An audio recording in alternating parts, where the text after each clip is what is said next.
So this is Love is Loud by Chad Snyder. Love is loud. Love, says the Old Covenant, is the spirit of this church. Love, the spirit of our church. I hope so, because love has things to say. Love is joy and laughter, giggles and silly love songs, and love is the sound of children in the back.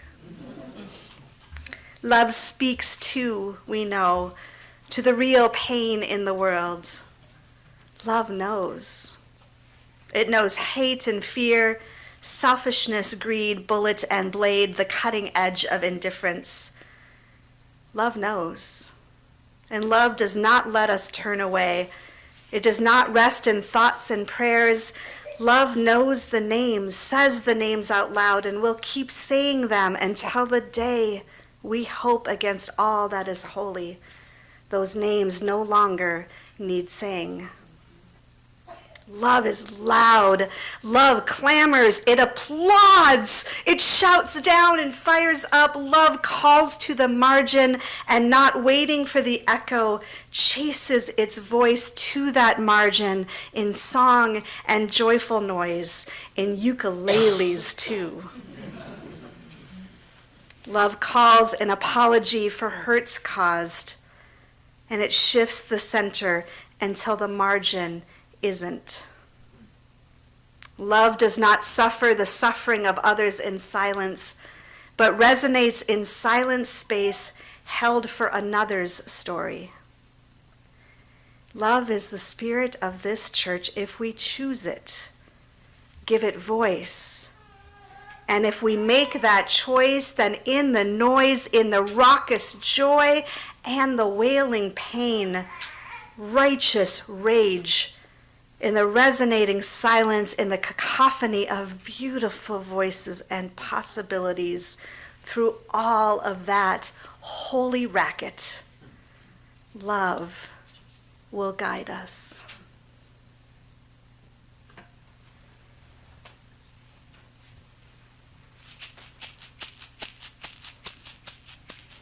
Where you go, I will go, beloved. Where you go, I will go. Where you go, I will go, beloved. Where you go, I will go.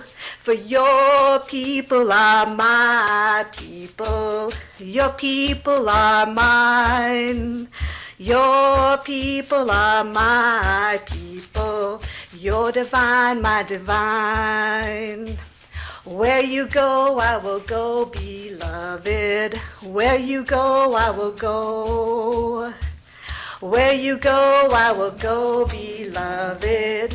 Where you go, I will go. For your people are my people. Your people are mine. Your people are my people. You're divine, my divine. Where you go, I will go, beloved.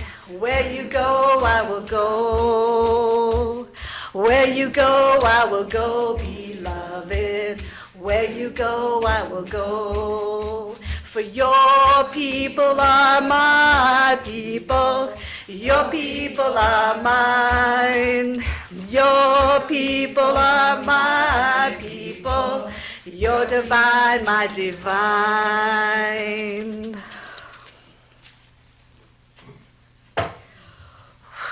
It's a little nerve-wracking singing. Thank you for joining me. My friends, my beloveds, you are a blessing. You are loved and you are a blessing.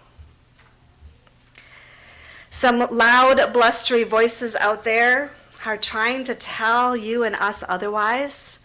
So I'm going to say it again and again and again. You are a blessing and you are loved.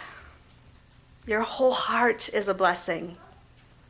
Your body, your gender, your sexuality, your very beingness is a blessing. And it is a blessing that you were born. I'm so glad that you are here. You are loved here. You are in community here. You are welcome here. There is sanctuary here. Here you can let go of who you ought to be, and you can embrace who you are. Here we affirm that no one is outside the circle of love, no one is unworthy, and no one, not one single person, can be erased. No one. I don't share these words idly or lightly. They are at the heart of what we mean when we say, as Unitarian Universalists, that love is at the center of our faith and our values. These are beliefs that flow theologically from our Unitarian and Universalist Christian roots that have grown through the many branches of our tradition, and they come from our acknowledged place in the interdependent web of all existence. And so when I said that the whole of you is a blessing, did you believe me? Do you believe that about yourself? Even those parts of you that you don't like, that make you uncomfortable, that show up in those ways. Friends, I feel that squirminess sometimes too. But in this place, this type of radical hospitality for our very selves and for each other is at the root of who we are as a gathered religious and spiritual community, and it is what we are called to be. It is what we are called to be, to offer that radical hospitality to our own beings so that we may offer that same kind of radical hospitality to those among us. This, Reverend Victoria Safford so beautifully wrote, means that we will welcome not only each person, whoever they are, whatever their gifts, whatever their need, but we will welcome each person in their wholeness, their holiness, a holiness which may in fact in any moment be full of holes and contradictions, full of fear and brokenness and doubts. Come in, we say, not just in the full flower of your thriving, but in your loneliness, confusion, anger, shame, despair, the unfinished, imperfect, holy wholeness of your being. Come in not only with your all-apparent accomplishments and strengths, but with those pesky vulnerabilities. These may in fact be revelations. They may be glimpses of whatever humanity we share. This house will hold them all, will hold us all. Victoria's words, I think, are a blessing and a balm. But in case they were a bit too poetic for you, I invite us to consider the real place that we here at Scoof gather in, a former funeral home. Where else are the unfinished, imperfect, vulnerable parts of our humanity more recognized than at the end of life? Here in this beautiful and funky place, we get a visceral reminder of the holy in the ashes and the dust too. We humans are full of contradictions, full of inconsistencies and imperfections, and this house will hold it all. And while this house welcomes all people, it does not welcome all behavior. There is a distinction. We arrive here with intentions on how to be with each other. That's what it really means to bring your full self. Bring your full self here. But we bring our full selves in service to something else, in service to relationship, in service to interdependence, and in service to liberating love. So yes, we welcome you. We do. And it is in service of the greater love. When our actions, when what we do and how we treat each other are out of alignment with these intentions, this house and its people are here to call us back to our faiths, to our practices, to our values, back to our covenant as Unitarian Universalists. This is not true everywhere. Out in that big, big house of the United States, there's a faction who's trying to eradicate this type of inclusion and so much more. People in perceived power, let's be clear, perceived power. These are people who are attempting to quash the voices, the experiences, the ideas, the livelihood, the vitality, and the very presence of entire swaths of people.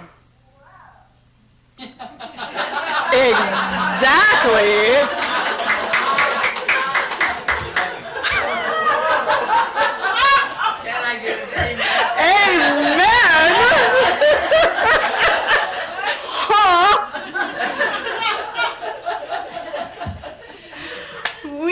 Places filled with all of those kinds of voices of saying, We need places like this house to hold us and bless us and welcome us and embrace us, our holy and imperfect wholeness. Through the call of this community, we can be a people who provide care and resources, who hear each other's stories and share their own too, who respond up at the front and who offer support from the home fires, who honor the full range of feelings from joy to rage, who know what and who know who matters and why. Friends, you are so very loved. Know that your people are my people and our people. You are a blessing, and it means so much that you are here in this world. We are in the midst of some exceedingly challenging times. These times are not new, but maybe they are new to our lived experiences. But what can emerge and what can we imagine when we welcome our holy holiness? When we listen to that still small voice within each of us that guides us towards love, justice, and interdependence. As the UUA recently shared, congregations serve as spaces where we can cultivate this connection and align our inner truths with collective action to create the beloved community. So in the spirit of love and solidarity, I want to send us forth into the world with a spell. It's a spell of radical gratitude by Adrienne Marie Brown, a Black queer writer, community organizer, and facilitator. They have written about spells as a way to heal from trauma, cultivate resilience, and create space for healed communities. And perhaps the word spell is not your word. So think of a spell as a short poem that is created to open pathways for transformation. That's really at its heart what it is. Words for transformation, for opening pathways, for welcoming in. This particular spell of Adrian's that I'm sharing is suggested to be used upon meeting a stranger, a comrade or a friend working for social and or environmental justice and liberation. But with the call that I think that we feel to offer sanctuary, love, and resistance that is before us, I believe these words are a gift for all of us. A Spell of Radical Gratitude by Adrienne Marie Brown. You are a miracle walking. I greet you with wonder in a world which seeks to own your joy and your imagination. You have chosen to be free every day as a practice. I can never know the struggles you went through to get here, but I know you have swum upstream and at times it has been lonely.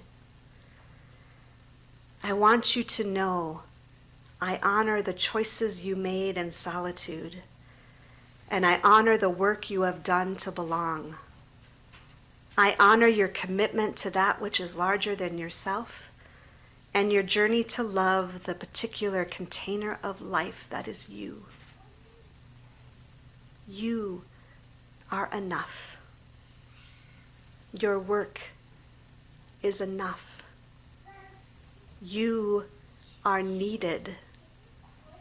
Your work is sacred. You are here, and I am grateful.